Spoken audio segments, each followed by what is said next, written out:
them all.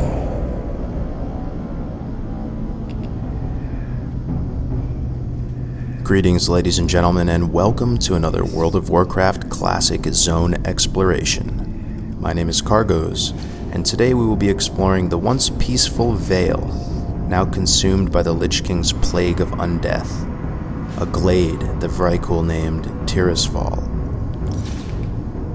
Tirisfal Glade is a zone suited for levels 1 through 10, and is located on the northern coast of Lordaeron.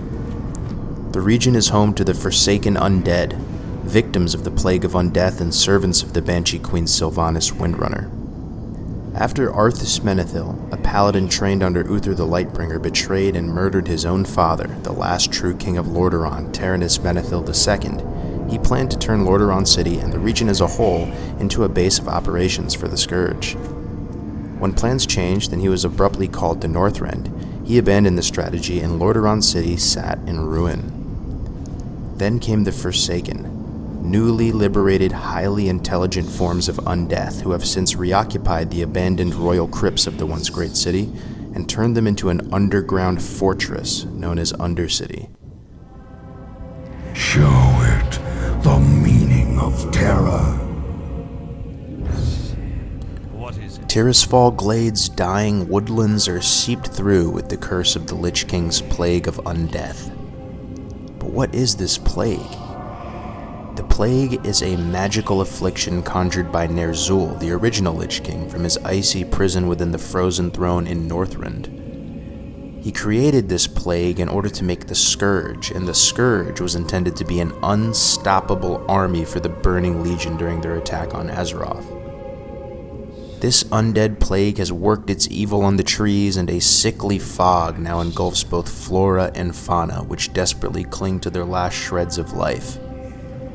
Instead of becoming giant toadstools like in the eastern and western plaguelands, the bark on the trees of Tirisfal has withered to a sickly violet, and they bleed infected green-yellow sap. Danger lurks everywhere, and death floats beneath the mist.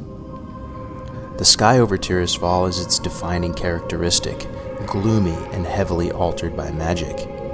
The intense, blighted green light bathes the dying land in a sickly, cerulean glow. To Tirisfal's south is Silverpine Forest. To its east are the western plaguelands. The land borders Lordamere Lake to the southeast, whilst to the north and west are Lordaeron's oceans. There are also a small number of lakes, including Brightwater Lake to the east. Rolling hills lead from Brill up to the Scarlet Monastery, though the area should be approached with caution by lower-level players, as the Scarlet Crusade can be dangerous to the unwary.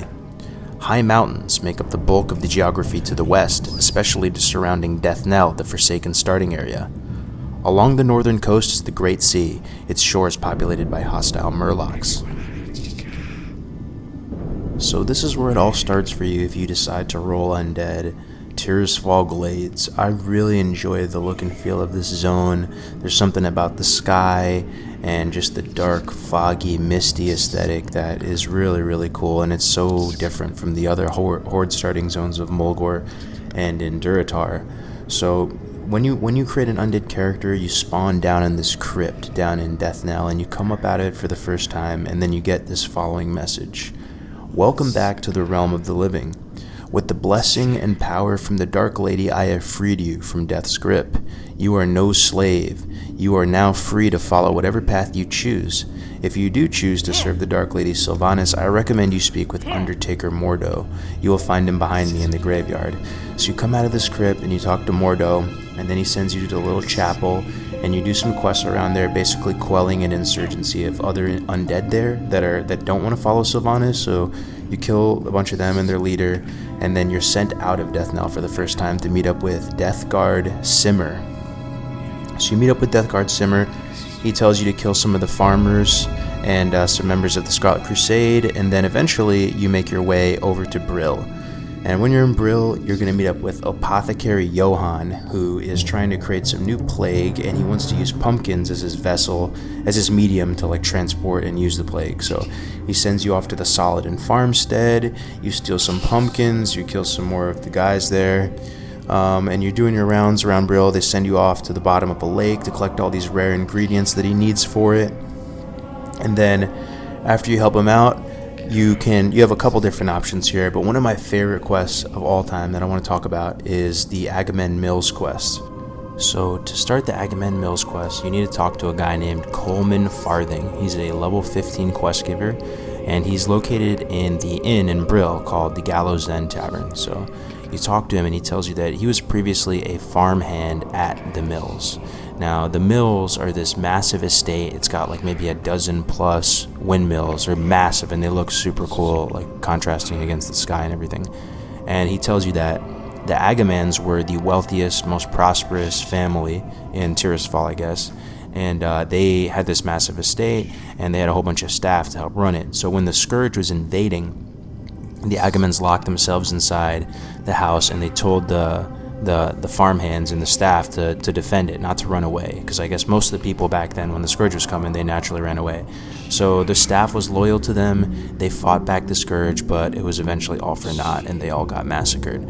The son, Devlin, betrayed the family and kind of became an agent for the Scourge, and he snuck some of the Scourge in, and that, I guess, helped collapse the defenses. So this guy wants sort of vengeance against the Agamemnons. He says that they doomed us to this fate, and he has pride that he was at least loyal to the death. So he wants you to go back to these mills and kill the family and bring him their remains. So you go off to this crazy area and you have to kill Devlin, Thurman, Gregor, and Nisa's remains, and you bring it back to him, and he's really grateful, and he sends you to go collect some bones and stuff like that, and ultimately the quest reward is that you get some of the family heirlooms as items, which is really cool. But I really enjoyed this quest line. It was so flavorful, so full of mystery, and if you look around this area, man, it is really, really immersive. What is it? No survivors. Kill or be killed.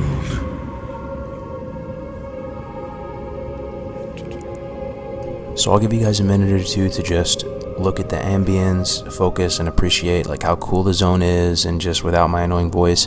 And then once we get over towards the Scarlet area, I'm gonna talk a little bit about their history.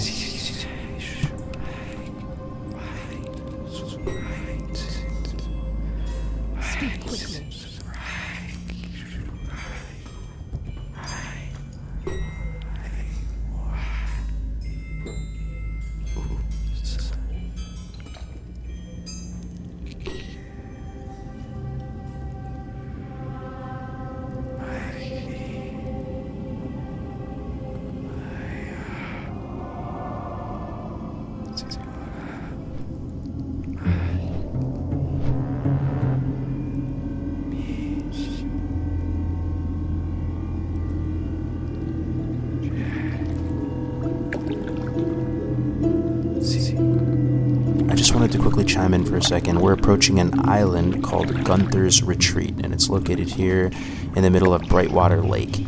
And this is interesting just because, while most of the inhabitants of this little island are just Scourge zombie guys, this guy that you're looking at right here, his name is Gunther Arcanus, and he is a Forsaken Lich who believes himself to be the only sane undead in the world.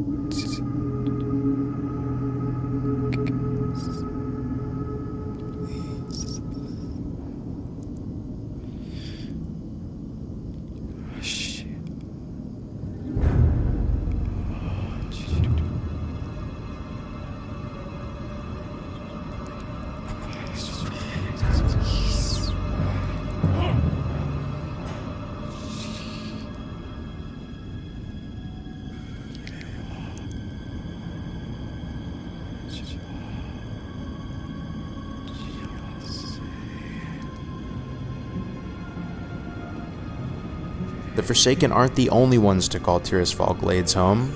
Their enemies do as well, the Scarlet Crusade. The Scarlet Crusade has several outposts here, including the seat of the religious faith, the Scarlet Monastery. The Scarlet Crusade is a religious order that evolved from the Knights of the Silver Hand, dedicated to the eradication of the undead from Lordaeron. They are major adversaries of the Forsaken and the Scourge, and several quests in the region involve attacks on Scarlet Crusade troops, leaders, and strongholds. Though the Crusade's ranks are all human, the organization is not openly welcomed by the Alliance. However, its mission to eradicate all forms of undeath, regardless of their allegiance, appeals to most, who generally agree that the undead need to be removed so that citizens can return home. As news of the Crusaders' rising madness, complete with tales of their good deeds and names of heroes amongst their ranks, spreads, many citizens, especially the less informed peasants of regions far away from former Lordaeron, still view this organization as a stalwart defender against the undead threat. And in part, this is true, as the Crusade has indeed rescued refugees and defended civilian settlements in the Plaguelands many times, including a project to resettle villages that have been completely destroyed by the Scourge during the war. Also, Scarlet Crusaders are protecting the Soladin farmstead and its inhabitants, making it one of the few places in northern Lordaeron where the native farm folk have survived to this day, and also one of the few places in Lordaeron where they can get food that is unaffected by the plague of undeath. Generally, the actions of the Scarlet Crusade are tolerated out of ignorance, and both the Alliance and the Church of the Holy Light distance themselves from the Crusade's activities officially, but without trying to interfere. In fact, the Scarlet Crusade, who counts both the Alliance and the Church amongst their allies, maintains contacts to both by several emissaries. Examples can be found in the Cathedral of Light in Stormwind, and in the Alliance outpost in Nigel's Point. The Scarlet Crusade has killed countless refugees fleeing the horrors of the Scourge, regarding them as possible carriers of the plague, or even undead sympathizers, and their growing zealotry has started to make the Crusade enemies all over Azeroth. Travelers are advised to stay clear of Scarlet Crusaders, regardless of whether any undead are in the party. The Scarlet Crusade can be friend or foe, but it is generally the enemy of anyone who cannot prove that he or she is alive, qualifications and interpretation being subject to change without notice.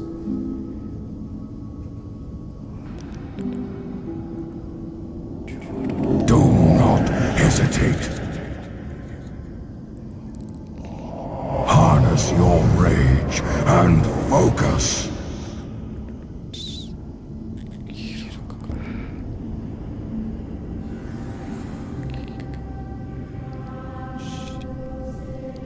So we are now approaching an area of Tirisfal Glades known as the Bulwark. This place was so crazy back in the day. It was your first Argent Dawn establishment that you'll ever see, and if you were to see this as a low B, it just seemed even more epic.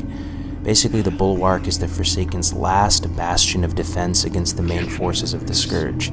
It lies in the southeastern Tirisfal Glades and forms the border with the western Plaguelands and beyond. The Argent Dawn and Forsaken defenders on the Bulwark have teamed up to protect the land from the hordes of undead to the east and send experienced adventurers of the Horde to battle the minions of the Lich King. Unlike the rest of Tirisfal Glades, this small little area is filled with plague mist, and the sky is tinted the same yellowish-gray color as in the western Plaguelands. Strike it down. Suffering to the conquered. And with that, ladies and gentlemen, we are nearing completion of our journey through Tirisfal Glades. I don't want to talk about Undercity in this specific video because it's been going for quite a while. I will do that in another video. I hope you enjoyed it. If you did, please consider subscribing, and if you wouldn't mind just following me on Twitch if you can. I'm going to start streaming there soon, and I don't really have much traction over there. So thank you very much for your time, guys. I'll see you in the next one. Take care.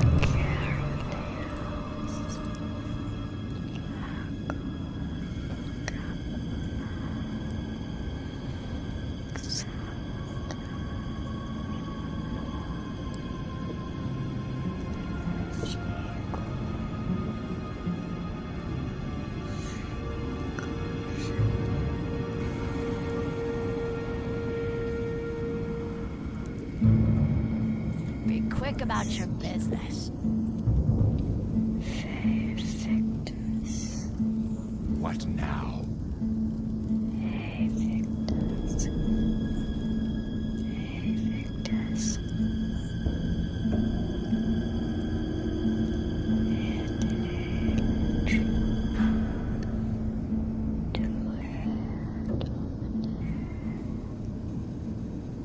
sound.